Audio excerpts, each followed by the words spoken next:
From the studios of Farm Journal Broadcast, this is AgDay.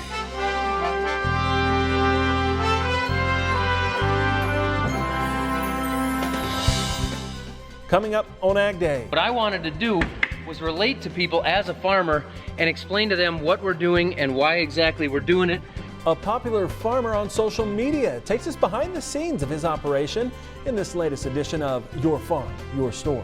I think it's increasing dairy demand. It's giving people an option to try different things that may have steered away from dairy for a while. Hear what is working to bring people back to the dairy aisle, and a possible new wrinkle to getting USMCA passed yet this year.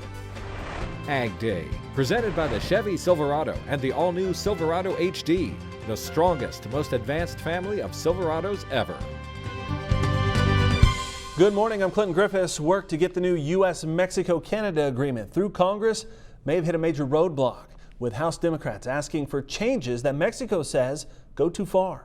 House Democrats have asked U.S. Trade Representative Robert Lighthizer for changes that would allow Washington to challenge Mexican labor practices, including cross-border inspections at Mexican factories. But Mexico's business community rejecting the idea. Mexico's president saying it is against those kinds of inspections, but supports labor dispute panels under the trade agreement. Now, he went on to say that Mexico changed its labor laws to meet new provisions of the USMCA and has set aside funds in next year's budget to ensure enforcement of the new labor laws. Farm Journal Washington correspondent Jim Wiesmeyer reporting Lighthizer met with Mexican trade officials on Wednesday. He says he wouldn't put it past Lighthizer to strike a deal over labor that both Mexico and U.S. can agree on. I'm not going to rule him out coming up with some type of language that will satisfy at least Mexico, and then we'll see if it satisfies the House Democratic leadership. And if that doesn't, if that were to occur, then you can say you can increase your odds that they just don't want to give President Trump a political victory this calendar year. Wiesmeyer also saying we could see something Monday. He compared it to getting the USMCA with Canada on Friday in September 2018.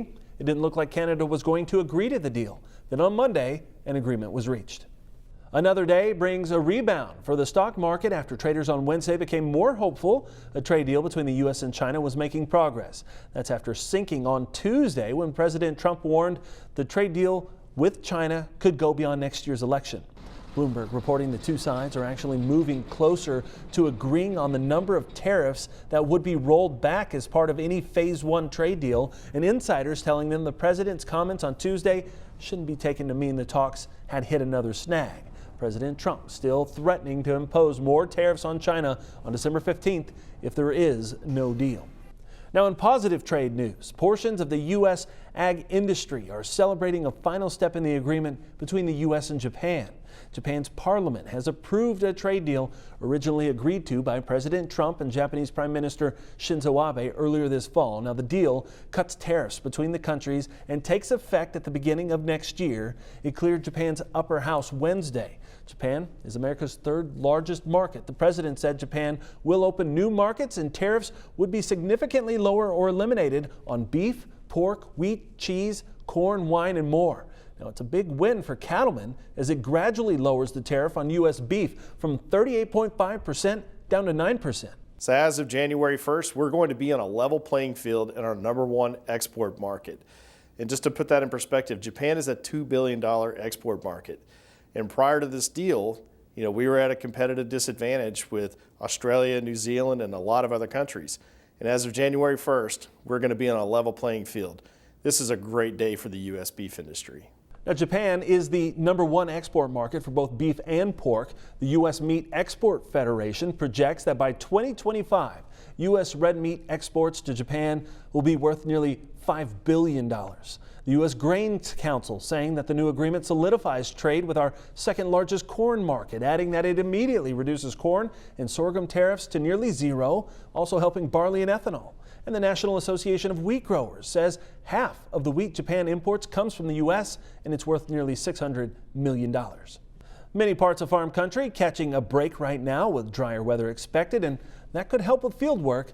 But we will see colder conditions in the Midwest and the Northeast. USDA meteorologist Brad Rippey saying snow that's already fallen is a big issue right now. A lot of the damage has already been done in the Midwest. There's a lot of snow on the ground across the northern Corn Belt. It's going to take time for that to melt away. And then really the thing that we need across the Midwest at this point is another cold wave to allow fields to freeze to be able to support the heavy equipment to finish harvest activities. But on the West Coast, rain is a big problem right now, as meteorologist Cindy Clausen shows us. Cindy. That's right, Clinton. There's been a lot of rain out on the West Coast over the past week. Look at these numbers that we have. This is basically Wednesday to Wednesday. You could see that weekly amount. And so a lot of those areas in Central California got over 5 inches of rain. That's where the red color is. And if you sneak over towards the coast, it gets a little bit higher than that, where you're going closer to that 8-inch range. Now, this is over a week. And of course, we saw more rain last night as well. And most of that is starting to pull away. So at least we'll get maybe a chance to dry out as we head through today. But as Clinton said, some folks are getting some farm work in.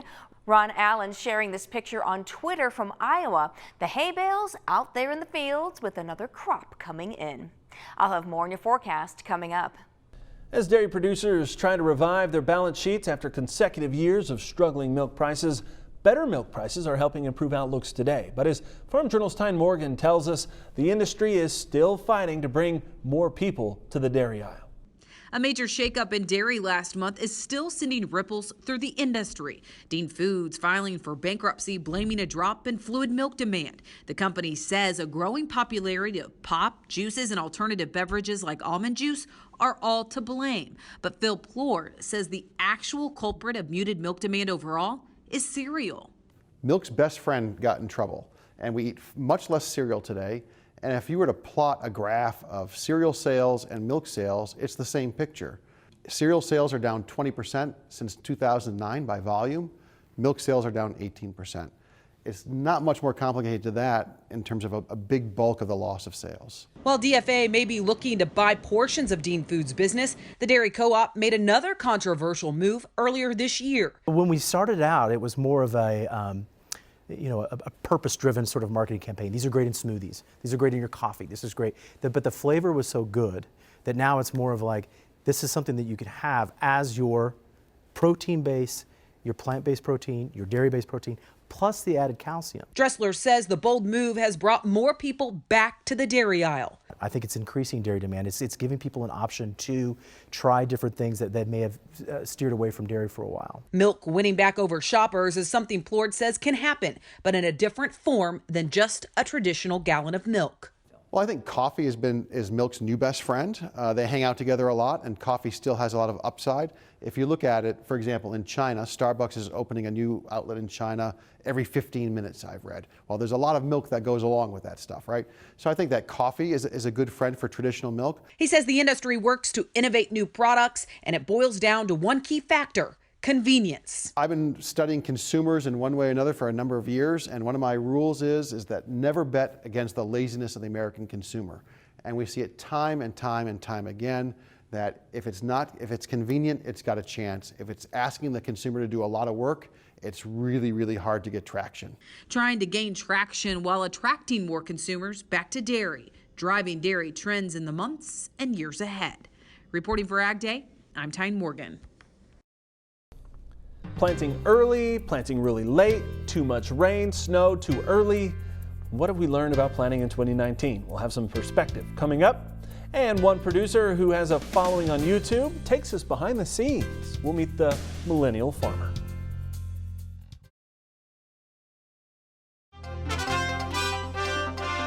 Help is coming to improve precision agriculture in the form of a 5G network. The chairman of the FCC announcing the agency intends to establish a 5G fund. It would make up to $9 billion in universal service fund support available to carriers to advance 5G mobile wireless services in rural America. $1 billion of that fund would be specifically set aside for precision ag. The chairman saying, quote, "We must ensure that 5G narrows rather than widens the digital divide and that rural Americans receive the benefits that come from wireless innovation," end quote. Some producers planted early, many others way late because of the wet spring weather. So was there a magic date for planting this year? We get more in today's analysis from our Kansas City studios and Tyson Morgan. Here now with Matt Bennett of agmarket.net and Arlen Suderman of INTL FC Stone. 2019, so much has happened. It's easy to forget what happened in January, February, March timeframe because so much has happened since. But what do you think we learned in 2019, Arlen? One of the things we learned is you got to take care of yourself and the stresses that come with it. You can't let the stresses really take over you. You have to stay in control and do what you can, control what you can, and manage what you can't. We learned that genetics can perform better than anticipated even under the adversity. We still had some very poor yields, but we had some very impressive yields also considering the type of year we had. Late planting doesn't guarantee a small crop, but it does mean you have to have other things go right to get that good crop.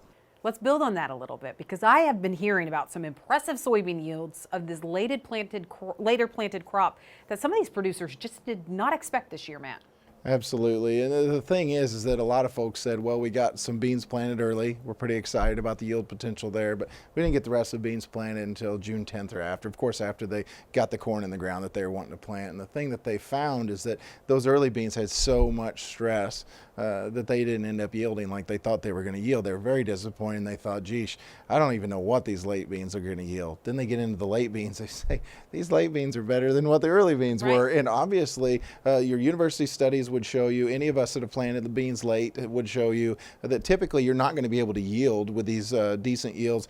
They weren't phenomenal bin busting yields, but they were pretty darn good yields. Yeah, because it was typically, I mean, it was like a second crop soybean, yet some of them were making, I've heard some out there, of 60, 70 bushels in places. Yeah, I think that some of those yields were certainly present. Was there a magic planting date, do you feel like? I don't believe so. You think, Arlen? No, it really wasn't. If there anything, maybe that mid-May did the best. But again, it depends on where you're at, what the rainfall was after you planted. Yeah. Well, and it's interesting. I mean, for years, Matt, we've been talking about the earlier you can plant soybeans, the better your yields are going to be. And this year, that wasn't always the case. It wasn't always the case, but I would say in a typical year, there's no question if you can get these things flowering by your maximum sunlight temperature or your maximum sunlight day, there's no question that you're going to have a better chance of raising these record bean yields. In a typical year. What's typical anymore, right? I have no idea.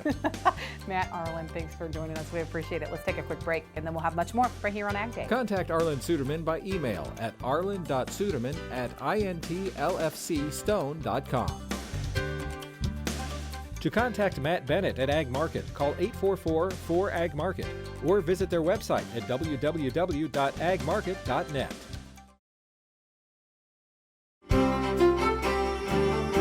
Meteorologist Cindy Clausen taking a look at our national weather map here. And Cindy, as we look at what's on that map, looks like the West Coast, as you mentioned earlier in the show, getting quite a bit of moisture and more to come. Yeah, and they get kind of a break today as that low pushes off to the east, but as you mentioned, there will be more to come. We've got a low pressure system that's in the eastern parts of the Four Corners region. That's pulling away, so you get a bit of a break today, but see that off there? That's going to be more rain that's coming your way by the time we get to Friday. So here's a look at the rest of the country. We do have a cold front that's going to be moving into the northeast today, so you notice we've had a little bit of snow there, and then the low moving into the Great Lakes, so watch for some snow there, especially in the upper Great Lakes. High pressure settles in behind that, so we're going to see some much cooler air but drier conditions as we get into our Thursday for parts of the northern plains. But we've got a trailing front that's going to help to kind of enhance some of that moisture coming out of the Four Corners region. We're going to be seeing that with rain and snow starting to move into parts of the central and southern plains. Everything shifts off to the east, and we pick up a little bit more moisture along our front here. We're going to see that in parts of the Tennessee and Ohio Valley as everything shifts eastward. We still have that break, at least for the beginning of Friday and much of the southern half of California, but watch as that next front moves on through, and we're going to see that increase in rain there and then some higher elevation snow as well, while much of the nation's midsection gets a chance to dry out once again. So the past 24 hours really has been out in the southwestern part of the country and a little bit in the northeast as well as far as that moisture, but as we add on the next 24 hours, still really the best moisture is going to be in the western part of the country. You can see that low picking up some of that Gulf moisture and heading into parts of the Tennessee and Ohio valleys.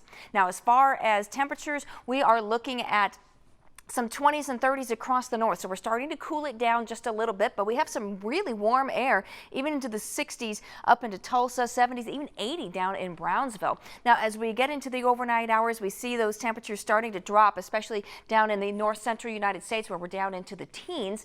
And then as we get into tomorrow, we're going to be looking at that jet stream, and look at that Thursday. We're looking at that trough in the northeast. That's going to be pulling away. We've got that next one coming into the west coast. Now, it's kind of weakening as it does, but watch what happens in the middle part of next week as we see that trough starting to come down into the north central United States, swinging through the Great Lakes all the way down into the Tennessee and Ohio Valley. So I would expect some very cold air coming down into the north central United States, almost into the southeast, and some stormy weather as well. Probably some pretty strong winds to boot.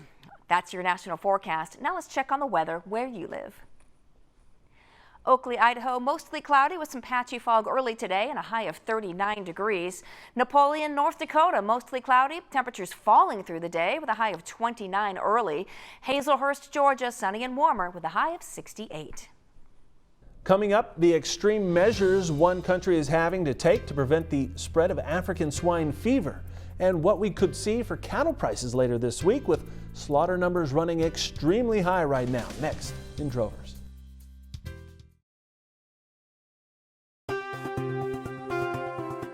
Happening right now, a Tyson beef processing plant in Kansas, forced to shut down after a large fire, is now back open. It's expected to slaughter about 2,000 head per day starting this week. Now, Drovers reports that packers have been aggressive bidders in the cash market for 3 weeks. Slaughter numbers are running at an extremely high level of capacity, with demand strong and packer continuing to see good profits. Analysts believe cash prices will push higher again this week. That's even after gaining about $3 per hundredweight last week. Asking prices are at $120 on the high plains as the week began. In the near term, fed cattle supplies are called manageable, with the tightest fed cattle supplies coming during the first quarter of next year. For feeder cattle, winter weather in the northern plains has slowed sale activity. On the high plains, winter grazing conditions are generally not as good as last year. The total number of acres used for grazing is down. More new cases of African swine fever are being reported, this time in Poland, near the German border. Poland's ag minister saying 21 wild boars died. The area is now being sealed off with a 34-mile-long fence. Hunters are being told to eliminate all wild boar in the area. And leaders say the fence is to protect swine farms in a neighboring province around the city of Poznań. Earlier this year, hunters killed about 270,000 wild boars in eastern Poland in an effort to prevent the disease from spreading from Ukraine.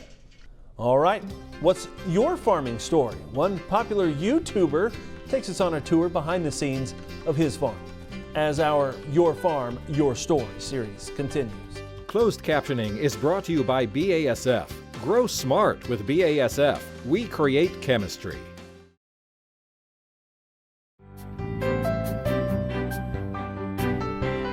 A few months back, we started a new series called Your Farm, Your Story. It's an effort to share what makes American farms great and the people behind them. Now, we reached out to many farmers who use social media, and today we hear from a guy you might have seen before on YouTube, the Millennial Farmer. Hey guys, my name is Zach Johnson. I'm a fifth-generation family farmer from west central Minnesota. My dad and I currently farm about 2,600 acres of corn and soybeans, and a lot of the land that we farm is some of the same land that my great-great-grandpa came over and homesteaded from Sweden in the 1870s. I take a lot of pride in being a family farmer. I grew up out here, I live out here, this is where I love to be. I'm not sure what else I would want to do. I recently became active on social media where I talk about what we do on our family farms and who we are and why we use the practices that we use today. What I wanted to do was relate to people as a farmer and explain to them what we're doing and why exactly we're doing it, be fully transparent, and show them that we have nothing to hide. Through social media, I've been able to make just a ton of connections and meet a lot of really cool people and do a lot of cool things that I wouldn't have been able to do if it wasn't for the social media and the connections that I've made. I've also been able to take part in speaking with a lot of FFA groups and dealing with a lot of young people who are interested in farming. I think it's especially important that the industry has a lot of positive voices right now because we have an opportunity right now to connect with people in ways that we haven't had before. And people are now genuinely interested in where their food comes from and how that's grown.